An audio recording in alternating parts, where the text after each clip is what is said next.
மக்களினமே, உன் ஆண்டவரை போற்றுவாயாக, உன் கடவுளை புகழ்வாயாக. அவர் உன் வாயில்களின் தாள்களை வலுப்படுத்துகின்றார், உன்னிடமுள்ள உன் பிள்ளைக்கு ஆசி வழங்குகின்றார். அன்பு இறைவா, நாங்கள் ஒவ்வொருவருமே உம்முடைய ஆசிரை பெற்றுக்கொள்ள தகுதியுள்ளவர்களாக மாறச் செய்தருளும். நாங்கள் ஒவ்வொருவரும் ஒவ்வொரு நொடி பொழுதும் உம்மையே புகழக்கூடியவர்களாக, உம்மையே போற்றக்கூடியவர்களாக எங்களை மாற்றியருளும். அதன் வாயிலாக நாங்கள் ஒவ்வொருவரும் உம்முடைய ஆசிரை பெற்று ஒவ்வொரு நாளும் உமக்குரியவர்களாக வாழச் செய்ய வேண்டுமாய் எங்கள் ஆண்டவராகிய இயேசு கிறிஸ்து வழியாக உம்மை மன்றாடுகின்றோம். ஆமென். புனித மத்தேயு எழுதிய தூய நற்செய்தியிலிருந்து வாசகம். அதிகாரம் 3. ஆண்டவர் பூரிப்படையக்கூடிய விதத்தில் வாழ அழைக்கும் வார்த்தைகள் 13 17 முடிய. அக்காலத்தில் இயேசு யோவானிடம் திருமுழுக்கு பெற கலிலேயாவிலிருந்து யோர்தானுக்கு வந்தார்.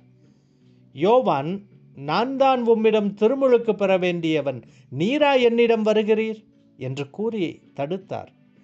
இயேசு, இப்பொழுது விட்டுவிடும், கடவுளுக்கு ஏற்புடையவை அனைத்தையும் நாம் நிறைவேற்றுவதுதான் முறை என பதிலளித்தார். அதற்கு யோவானும் இணங்கினார். இயேசு திருமுழுக்கு பெற்றவுடனே தண்ணீரை விட்டு வெளியேறினார். உடனே வானம் திறந்ததையும் கடவுளின் ஆவி புறா இறங்குவது போல தம் மீது வருவதையும் அவர் கண்டார். அப்பொழுது, என் அன்பார்ந்த மைந்தர் இவரே, இவர் பொருட்டு நான் பூரிப்படைகிறேன் என்று வானத்திலிருந்து ஒரு குரல் கேட்டது. இது வாழ்வு தரும் கிறிஸ்துவின் நற்செய்தி. கிறிஸ்துவே உமக்கு புகழ். இயேசுவிற்கு மிகவும் பிரியமானவர்களே, இன்று நாம் இயேசு கிறிஸ்துவினுடைய திருமுழுக்கு பெருவிழாவை கொண்டாடுகிறோம்.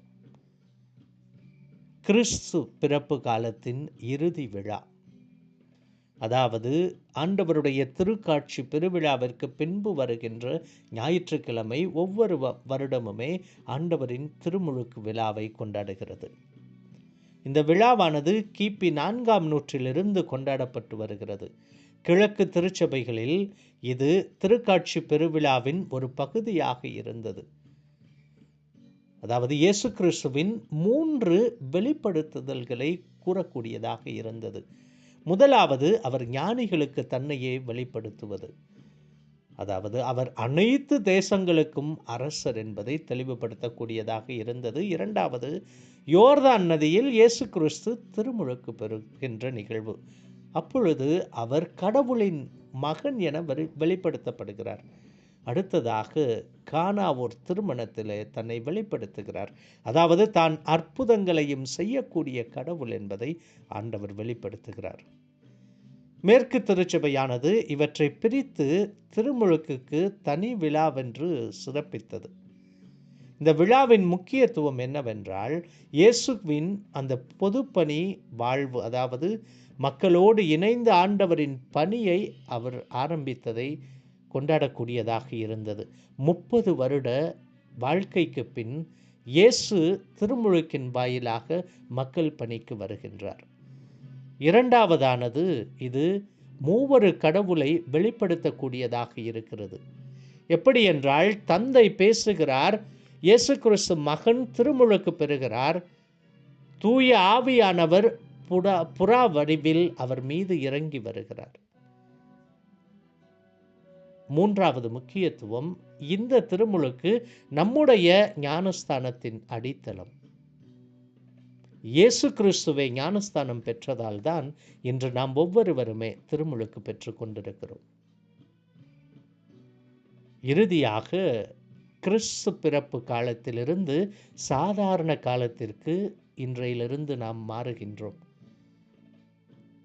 குழந்தை இயேசு வளர்ந்து பணியை ஆரம்பிக்கின்றார் என்பதை வெளிப்படுத்தக்கூடியதாக இருக்கிறது.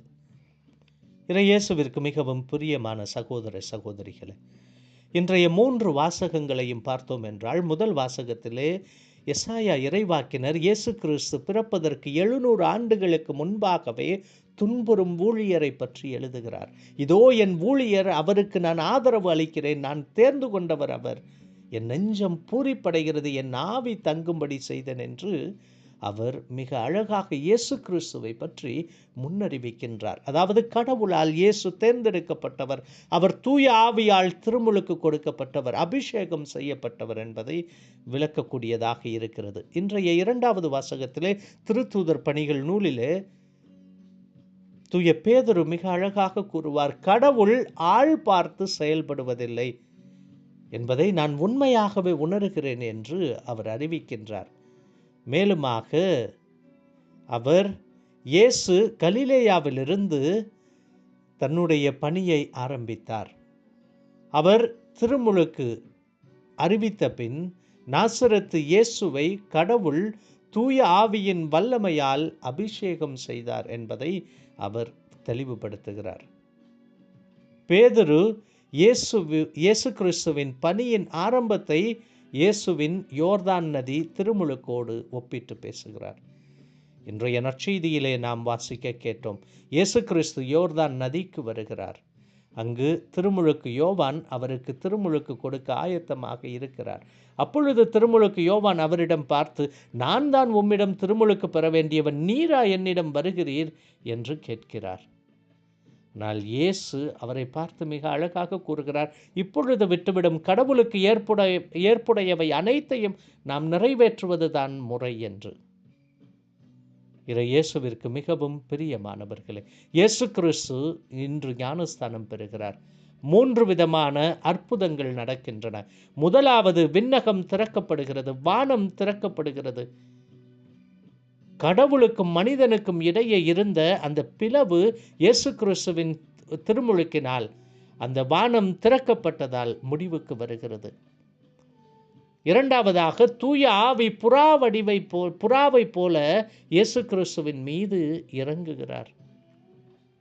அப்படி என்றால் இது சமாதானத்தின் புதிய படைப்பின் அடையாளமாக இருக்கிறது. மூன்றாவதாக, விண்ணகத்திலிருந்து ஒரு குரல் கேட்கிறது, என் அன்பார்ந்த மைந்தர் இவரே, இவர் பொருட்டு நான் பூரிப்படைகிறேன் என்று. இயேசு கிறிஸ்துவின் இந்த திருமுழுக்கு மூவரு கடவுளின் வெளிப்படுத்துதல். தந்தையானவர் பேசுகிறார், மகன் நீரிலே திருமுழுக்கு பெற நிற்கின்றார், தூய ஆவியானவர் அவர் மீது இறங்கி வருகின்றார். இயேசு கிறிஸ்து ஏன் திருமுழுக்கு பெற வேண்டும் என்று நமக்குள் கேள்வி எழலாம். யோவானுடைய அந்த திருமுழுக்கு மனம் திரும்புதலின் திருமுழுக்காக இருந்தது. ஆனால் இயேசு கிறிஸ்துவிற்கு பாவம் எதுவுமே இல்லை, அவர் மனம் மாறவில்லை. பின்பு ஏன் அவர் திருமுழுக்கு பெற வேண்டும்? 3 காரணங்கள். 1, அவர் நம்மோடு தன்னையே ஒன்றித்துக் கொள்வதற்காக. பாவமே அறியாத இயேசு கிறிஸ்து பாவிகளுடன் வரிசையில் நிற்கிறார். அதன் வாயிலாக நானும் உங்களுள் ஒருவன்தான் என்று நமக்கு அவர் தம்மையே வெளிப்படுத்துகிறார். நம்மை பற்றியும் முழுவதுமாக அறிந்து கொள்வதற்காக அவர் நம்மை போலவே மாறுகிறார். இரண்டாவதாக, நம் ஒவ்வொருவருக்கும் இயேசு கிறிஸ்து முன்மாதிரியாக இருக்கிறார். அப்படி என்றால் அவர் திருமுழுக்கு பெறுவதால் நாம் ஒவ்வொருவருமே திருமுழுக்கு பெற அழைக்கப்பட்டிருக்கிறோம். மூன்றாவதாக, திருமுழுக்கு புதிய அர்த்தத்தை கொடுக்கிறது. இந்த திருமுழுக்கு வெறும் தண்ணீரால் அல்ல, மாறாக தூய ஆவியினால் கொடுக்கப்படுகிறது, தூய ஆவியின் வரம். இதை புரிந்து கொள்ள வேண்டும் என்றால், ரஷ்யாவை சேர்ந்த புனித விளாடிமிர் என்பவருடைய வாழ்வை வைத்து நாம் புரிந்து கொள்ளலாம். அவர் மிகவும் கொடூரமான ஒரு மனிதராக இருந்தார். 956 கீவில் அவர் பிறக்கின்றார். ஒரு வன்முறையாளர், கொடூரமானவர். அவருக்கு 5 மனைவிகள் இருக்கிறார்கள். தன்னுடைய சொந்த சகோதரர்களையே கொன்று கீவ் நாட்டின் மாநகரத்தின் இளவரசராகின்றார். அவர் பல தெய்வங்களை வணங்குகின்றார். இடிக்கடவுள், சூரிய கடவுள் என்று பலவிதமான தெய்வங்களை வணங்குகின்றார். அவர்களுக்கு மனிதர்களை பலியாக கூட இடுகின்றார். ஆனால் விளாடிமிர் மனதில் ஒரு கேள்வி இருந்தது, உண்மையான கடவுள் யார் என்று அறிந்து கொள்ள வேண்டும் என்று. அப்பொழுது தன்னுடைய நண்பர்களை அவர் அனுப்புகின்றார், வெளிநாடுகளுக்கு சென்று உண்மையான கடவுள் யார் என்று பார்த்து வாருங்கள் என்று. அவர்கள் செல்லுகிறார்கள் இஸ்லாத்திற்கு. வந்து ஒருவர் கூறுகிறார், அது மது அருந்தக்கூடாது என்றார்கள், இது நமக்கு பிடிக்காது என்று. ஆகவே அந்த மதம் வேண்டாம் என்று அவர் முடிவு செய்து விடுகிறார். அடுத்ததாக யூத மதத்திற்கு ஆட்களை அனுப்புகிறார்.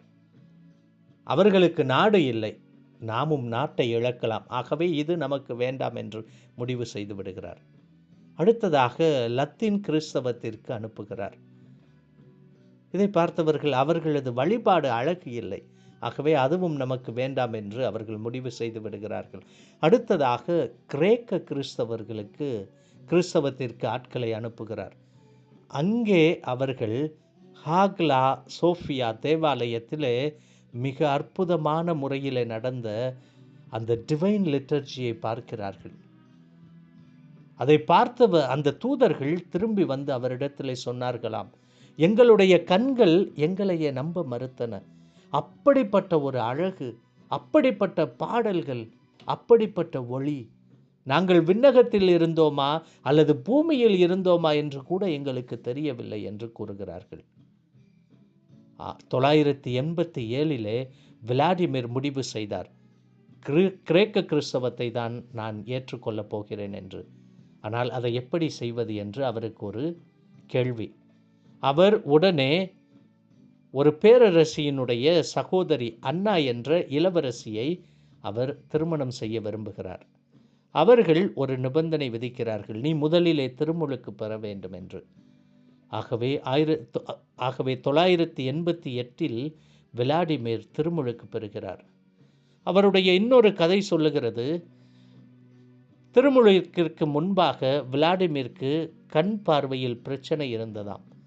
திருமுழுக்கு பெற்ற உடனே அவர் குணமாக்கினாராம், நன்றாக பார்த்தாராம், அவர் கூச்சலிட்டாராம், மகிழ்ச்சியில் ஆண்டவரை போற்றி துதித்தாராம். இப்பொழுதுதான் நான் உண்மையான கடவுளை கண்டுகொண்டேன் என்று ஆர்ப்பரித்தாராம்.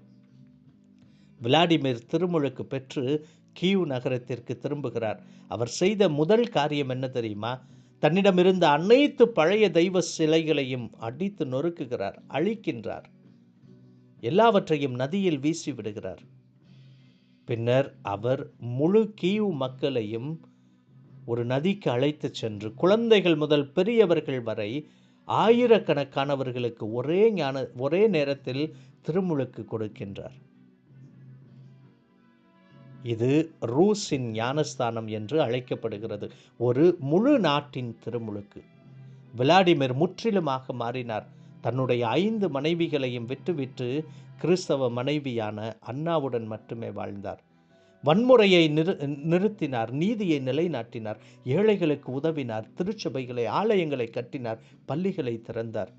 ஒரு இரவு வேளையிலே தன்னுடைய வண்டியில் ரொட்டி, மீன் மற்றும் தேன்களை எடுத்துக்கொண்டு கீவ் வீதிகளிலே இருந்து அனைத்து ஏழைகளுக்கும் கொடுத்தாராம். 1015 அவர் இறந்து விடுகிறார். ரஷ்ய திருச்சபை இவரை புனித விளாடிமிர், அப்போஸ்டல் டு த ரூஸ் என்று அழைக்கிறது. இன்று 150 மில்லியன் கிழக்கு ஆர்த்தோடாக்ஸ் கிறிஸ்தவர்கள் இருக்கிறார்கள் என்றால் அனைவருக்கும் இந்த விளாடிமிரின் திருமுழுக்கு தான் காரணம். இது இயேசுவிற்கு மிகவும் பிரியமானவர்களே, இன்று நாம் ஆண்டவரின் திருமுழுக்கை கொண்டாடுகிறோம். இந்த திருமுழுக்கு நமக்கு என்ன பாடத்தை கொடுக்கிறது, என்ன பாடத்தை கற்பிக்கின்றது என்று நாம் சிந்தித்து பார்ப்போம். இந்த திருமுழுக்கு நம் ஒவ்வொருவருக்குமே கிறிஸ்தவர்கள், கத்தோலிக்கர்கள் என்ற அடையாளத்தை தருகிறது.